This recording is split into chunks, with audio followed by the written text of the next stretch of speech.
Hi everybody. It's Sunday, March 30th, 2008.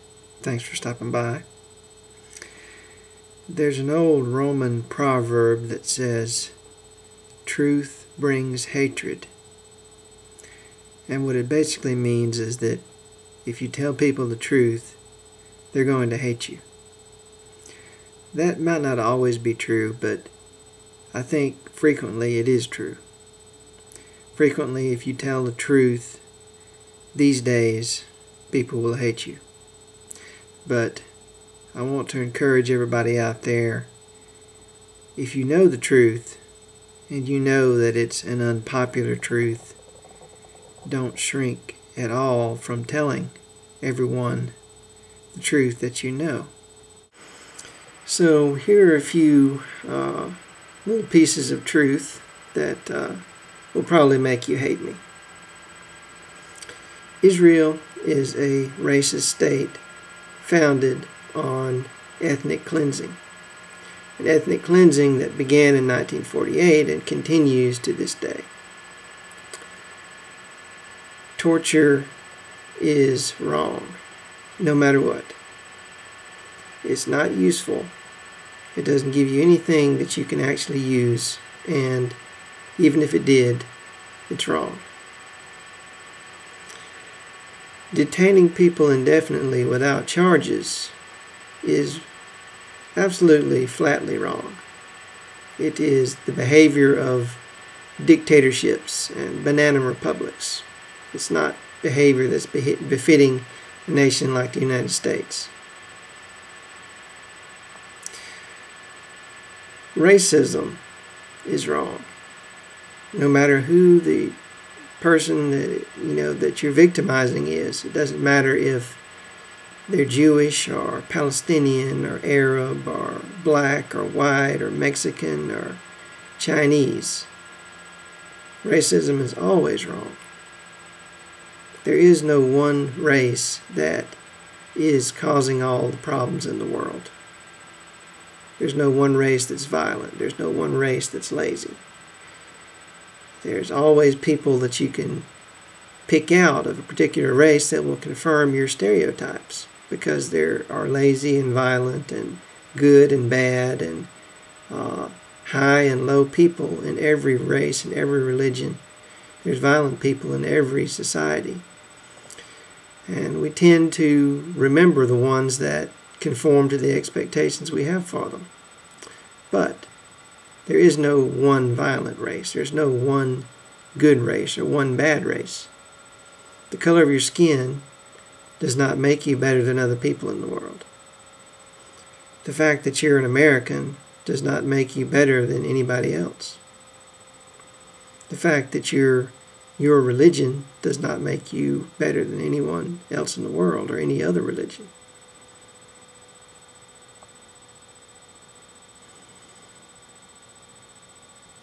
The media is lying to you most of the time.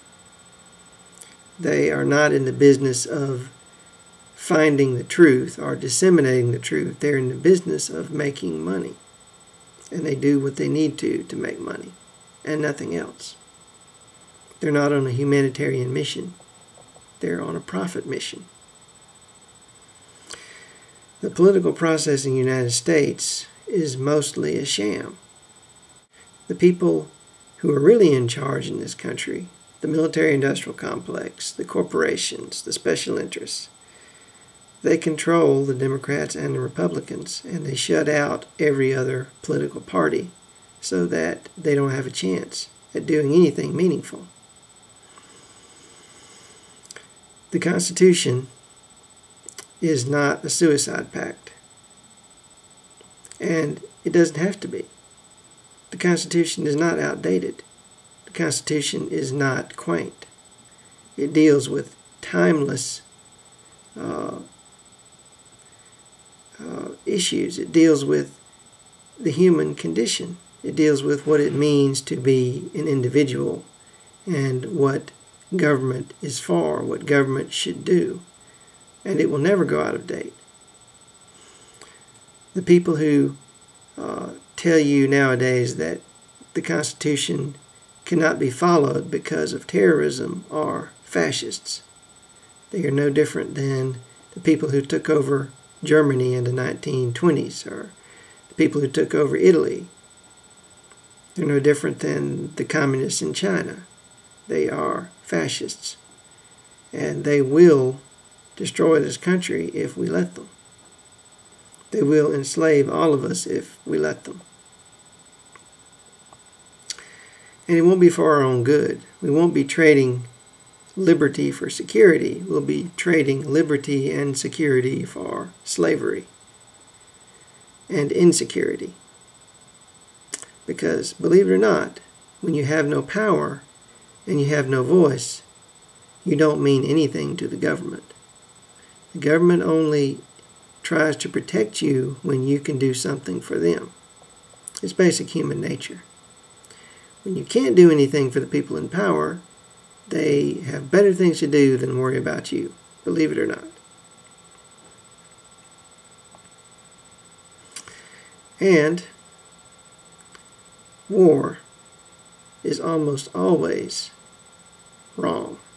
Violence is always wrong.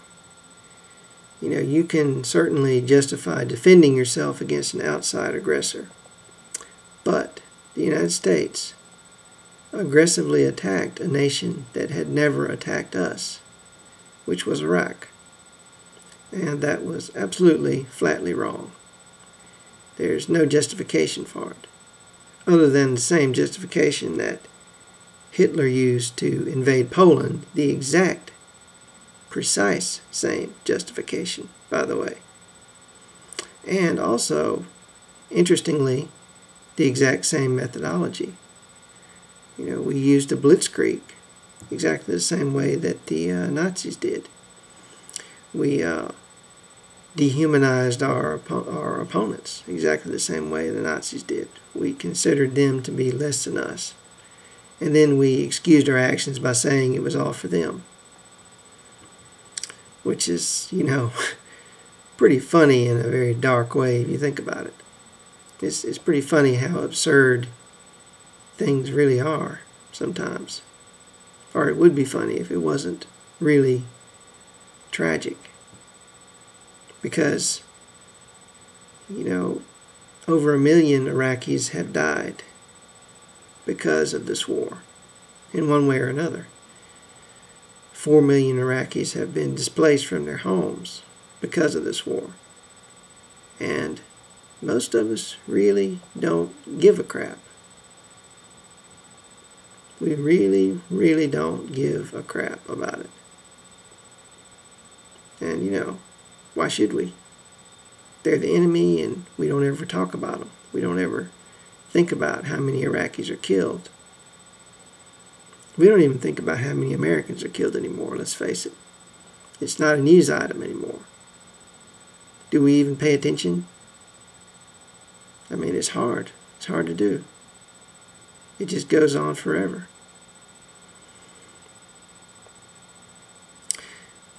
One last piece of truth. The economy will collapse, whether we like it or not, whether we want to admit it to ourselves or not, whether we want to be prepared for it or not. Our economy is based entirely on consumption and credit. And credit is something that we're rapidly running out of. And our economy simply can't keep on like that forever. It's going to collapse. And when it does, it will make the Great Depression look like a walk in the park.